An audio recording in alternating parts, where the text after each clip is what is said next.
दिल्ली में वाक़े 700 साल कदीम तारीखी मस्जिद को भी शहीद कर दिया गया। बिल्डोजर भी हुकूमत का था, गिराने वाले भी हुकूमत के लोग थे, और दोस्तों हुक्म भी हुकूमत का था। जो मस्जिद है वहाँ पे कई सारे जो वो हैं वो किताबें हैं और बहुत सारे कुरान शरीफ है जो वहाँ मलबे में दबे हैं। ये काम बीजेपी सरकार ने नहीं किया, ये काम दिल्ली सरकार ने किया। दिल्ली के अंदर जो उनकी अपनी वजारत आला है वो आम आदमी पार्टी की है। कब्रें जो हैं वो खुली हुई हैं, वहां पर नाराजगी इसी बात को लेकर कि कम से कम उन कब्रों को ढका जाए, कुरान वहां रखा था वो निकाला जाए।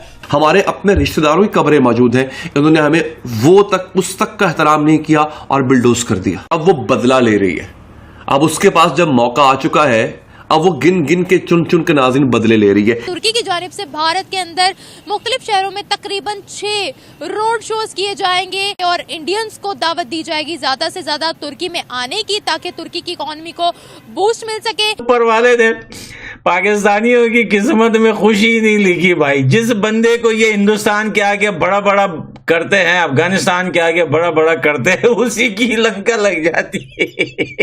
लब्बैक वालों, अब तो तुम्हारे पास अच्छा मौका है, इस्लाम पर खतरा आ गया है भाई। फौरन निकलो सड़कों पर, सऊदी अरब के खिलाफ निकलो।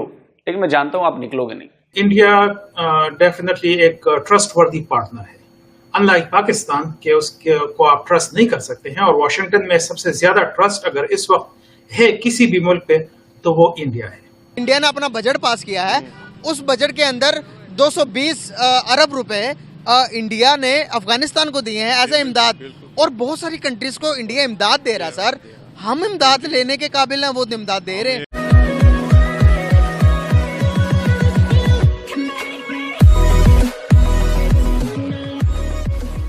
नमस्कार दोस्तों, अब दिल्ली में एक 700 साल पुरानी मस्जिद को तोड़ दिया गया। मतलब कोई कंस्ट्रक्शन के बीच में आ रही होगी या फिर कहीं की, जो भी उसका रीजन हो। अब जरा हिपोक्रेसी देखिए पाकिस्तानियों की।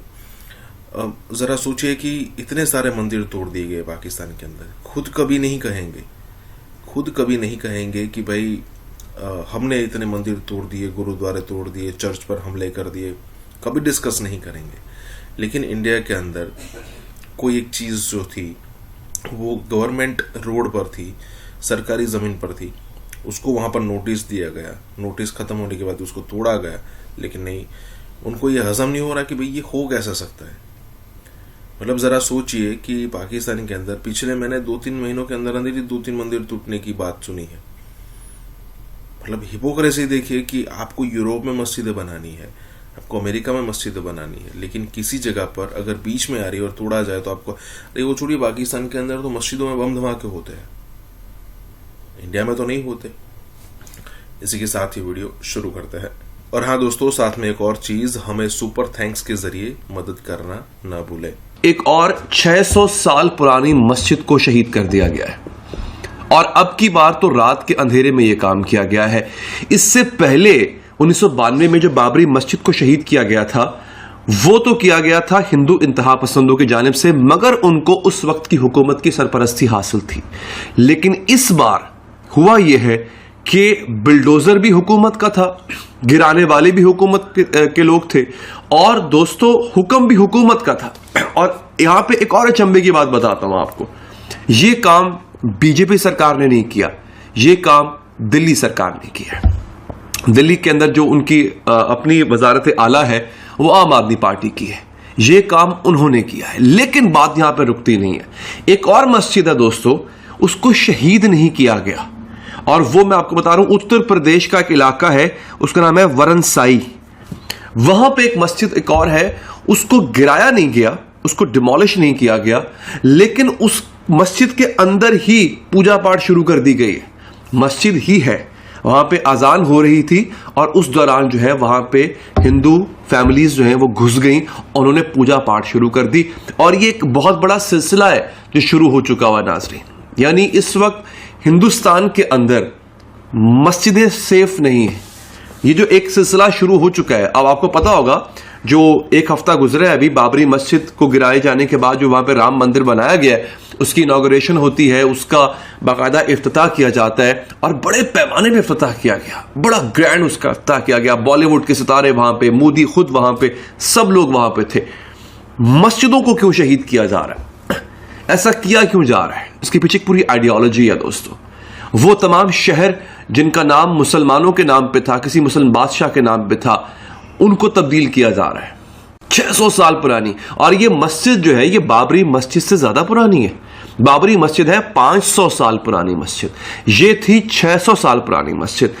दिल्ली का इलाका है। और कहा क्या गया, मैं बड़ी इंटरेस्टिंग चीज बताऊं, कहा यह गया कि हमने एंटी इंक्रोचमेंट ड्राइव शुरू की है। यानी बेसिकली हम क्या कर रहे हैं, हम तजावुजात को गिराने की एक मुहिम शुरू कर रहे हैं। उस सिलसिले में इस मस्जिद को हमने गिरा दिया। अब ये मस्जिद तजावुजात में आती थी, मतलब आप क्या बेवकूफ समझते हैं दुनिया को?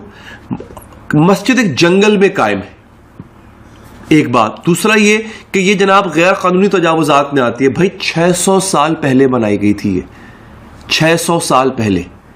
जो कुछ बाद में बना वो उस मस्जिद के बाद बना है, जिसको वो इंक्रोचमेंट है, ये इंक्रोचमेंट नहीं है। समझिए इस बात। एक चीज 600 साल पहले बनी, तब उस इलाके के, उस शहर के जो डायनामिक्स है वो टोटली डिफरेंट थे, वो टोटली और डायनामिक्स थे।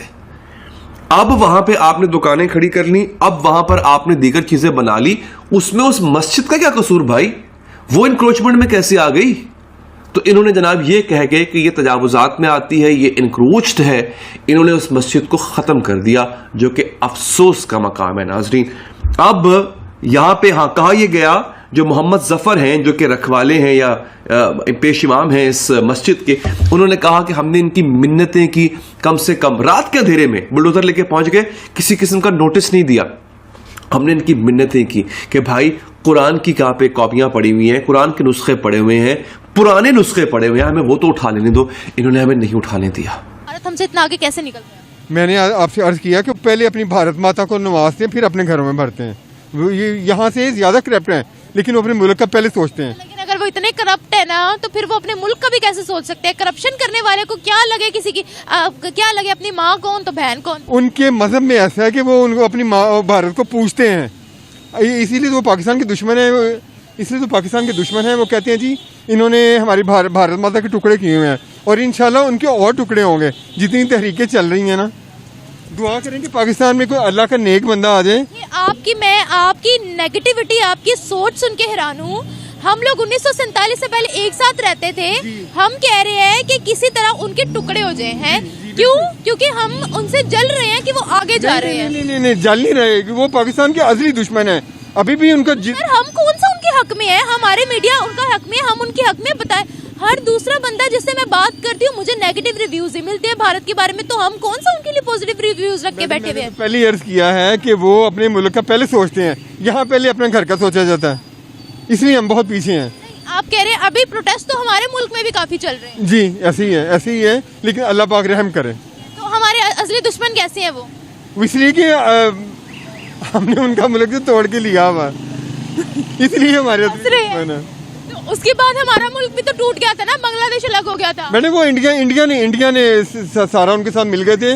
बंगाली जो आपको पता है वो उनके साथ मिल गए थे, क्योंकि सबसे बड़ी वजह ये थी कि हमारा उनका खुशी का रास्ता कोई नहीं है, इंडिया से होके जाना पड़ता है। सॉरी टू से, लेकिन बंगालियों के साथ ज्यादती भी यहाँ बहुत हुई है। मैडम हमारे जो पाकिस्तानी वहाँ पे रह गए थे ना, कभी आप तारीख पढ़े, मैं पढ़ता हूँ, उसमें देखें कि जो वहाँ रह गए थे उनके साथ मुसलमान औरतों, मुसलमान मर्दों के साथ उन्होंने बच्चों तक को नहीं छोड़ा था, कि उन्होंने उनको ज़िबा किया गया था। इन्होंने छोड़ा? बंगाली उसमें कम थे और हिंदू ज्यादा थे। मुक्ति बाग में एक तंजीम बनी थी वहाँ पे, जिसमें हिंदू ज्यादा, मेजोरिटी हिंदुओं की थी और नाम बंगालियों का लगा था।